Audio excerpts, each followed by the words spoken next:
Egaa hordoftoota koo akkuma suura irratti argitanii amma immoo jechuudha hojiitiin isin agarsiisuun barbaada jechuudha. Turtiin keessan anuma waliin haa ta'u jechuun jaalladha.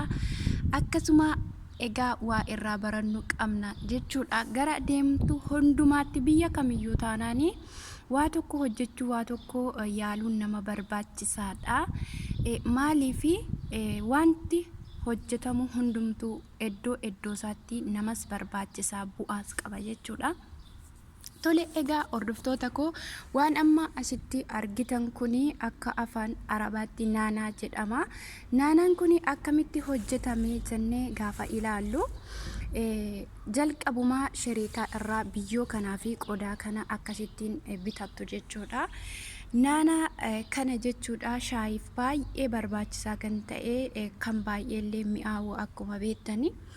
Egaa kuni jechuudha muka qabaa jalatti akkuma argitan kana jalqaba jechuudha fillaajaa yookaan immoo fireejjama keessaati naanaa kan bakkee irraa bitamu kukkuttanii jechuudha baala isaa otoo hin taane muka isaa kana jala jechuudha. Yoo biyyoo kana keessa susuuqanii bishaan obaastanii torbee muraasaa booda hin biqila jechuudha. Haala kanaatiin kana fakkaataa jechuudha baay'ee kan namatti tolu akkasumallee kana qofaa miti gara gosa biraatu jira ittan isin dabarsa. Kun immoo jechuudha akkuma afaan arabaatti habaqi jedhama. Habaqi egaa hin beektu baay'een keessanii. Kunoo baay'ee baalli isaallee kan nama mararu akkasuma jechuudha. Hojiin isaallee baay'ee salphaa kan ta'e jechuudha. Kunoo jechuudha. Haala kanaatiin kunillee kan baay'ee shaayii midheessuu kan akkuma beektanii yeroo baay'ee itti fayyadamanidha.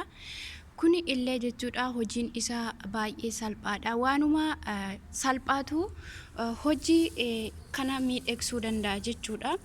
Akkuma kana akkuma argitan kana muka isaa kana jechuudha. Kukkutanii yoo biyyoo kana keessa suuqxanii jalqaba firiijii keessaa kanuma bakkeerraa bittaniini baay'ee dafee sin biqilaa saffisaanis jechuudha. Guyyaa lama lamatti jechuudha kan bishaan obaasuu dandeessanii haala kanaatiin jechuudha.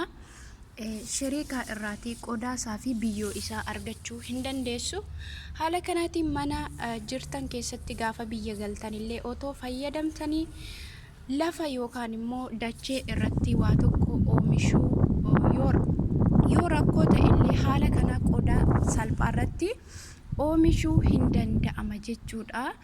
Kana qofaa miti waa adda addaa oomishuuf bareechuuf miidhagsuufis hojjechuufis hin danda'ama jechuudha. Ifa maga qilleensatu jira. Akkasumallee jechuudha abaaboo kan miidhaginaaf ta'u hin jira jechuudha. Kunoo abaaboon kun immoo kana fakkaatti jechuudha. Egaa ni maqaa isheellee hin beeku dhugaadha. Garuu biyya keenyatti hin jira kuni jechuudha. Akka naannoo keenyatti yeroo buna danfisan illee jechuudha qodaa xixiqqaatti jabana bukkee oo kaawwatan hin babbareeddi jechuudha. Kunoo kana fakkaataa kuni immoo jechuudha fireen isaa bitamaa jechuudha. Kunoo kan argitan kana haala kanaatiin kunillee firee isaa dabalataa jalatti facaafamee jira maleessa akkuma naanaa fi abaqii sanaatu muka isheetu gadi biyyoo keessatti suuqama otoo hin taane firee isaatiin faca'ee biqiluu hin danda'a jechuudha. Naanaa fi abaqiin kunillee firee isaatiin shariikaa adda addaa argachuu hin dandeessu. Yoommoo firee isaa bituun barbaannu jettanisuma firiijii keessaallee otoo itti facaafattanii hin biqilaa jechuudha. Baay'ee namatti tola. Haala kanaatiin kana fakkaataa turtiin keessan ammallee ana wajjinaa ta'u akkamitti akka bishaan itti obaasanii nan isinitti agarsiisa. Kunoo egaa haala kanaatiin qodaa ishee kana akkuma argitan kana jechuudha guutuu isaa jechuudha walakkaa isaa itti nan amalee kanatti guutuu miti jechuudha. Maaliif akka inni tortorretti waanuma isaaf barbaachisu qofaa itti obaasna malee yoo irra dabarsinee tortoruu danda'a. Guddina isaaf miidhagsuu dhiisuu danda'a jechuudha. turtiin keessan ammallee anuma wajjin haa turu.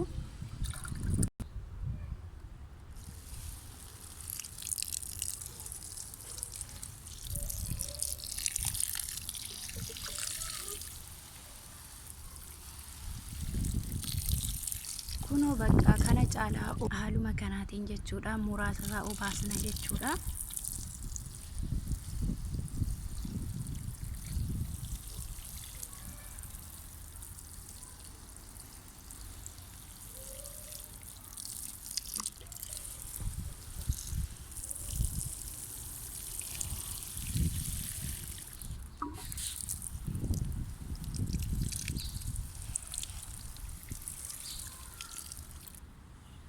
Kunoo egaa kana fakkaatan isiniin jedha daawwattoota koo. Egaa akkuma beekamu qodaa kanatti guutuu isaa utuu hin taane, qodaan kun baay'ee guddaa utuu hin taane giddu galeessa. Maaliif akkuma kanaa jechuudha, kun illee tilmaama isaatiin taa'amuu qaba. Maaliif akkuma nama tokko nyaanni isaa amma isa barbaachisu nyaachuu danda'u, akkasuma biqilaan tokkollee akkasuma jechuudha. Yoo irra darbee tortorsee balleessuu danda'a, akkuma isaaf ta'utti obaasuu qabna jechuudha. Egaa turtii ana wajjin gootaniif guddaa galatooma isiniin jechuudhaan barbaada. Ammallee turtiin keessan anuma waliin haa ta'u.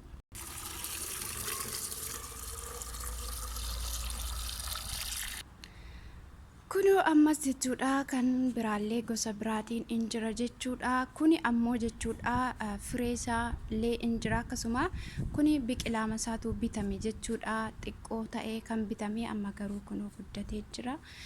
Balbala bukkee akkasitti yeroo dhaabbamu hin miidhagas jechuudha. Garuu wanti kuni miidhaginumaaf yoo ta'e malee qoraattiillee hin qaba jechuudha, nama miidhuu hin danda'a. Biyya keenya keessatti illee injira, dhugaadha, garuu maqaa isaa hin beeku. Innaa kana fakkaataa turtiin waliin gootaniif baay'ee bareedaadha. Garuu baay'ee kan namatti tolu biyyoo yookaan immoo biyyee isaati jechuudha. Innaa kana fakkaatan isiniin jedha daawwattoota koo. Akkasuma jechuudha gosa biraatiin illee kan masa fakkaatu injira jechuudha. Haala kanaatiin jechuudha. Yeroo muraasa keessatti garuu wanti qodaa irratti hojjetamu tokko saffisaan dafee hin biqila, akka lafa irraa hin turu jechuudha. Maaliif yerootti kunuunsamuu waan barbaachisuu fi akkasittiin kana fakkaataa turtiin guyyaa har'aan isiniin jedha daawwattoota koo. Waan wajjin turtaniif guddaa galatooma isiniin jechuun jaalladha. Warri maatii koof haaraa taatanii like, subscribe, share gochuu hin dagatinaa isiniin jedha. Shalom, shalom.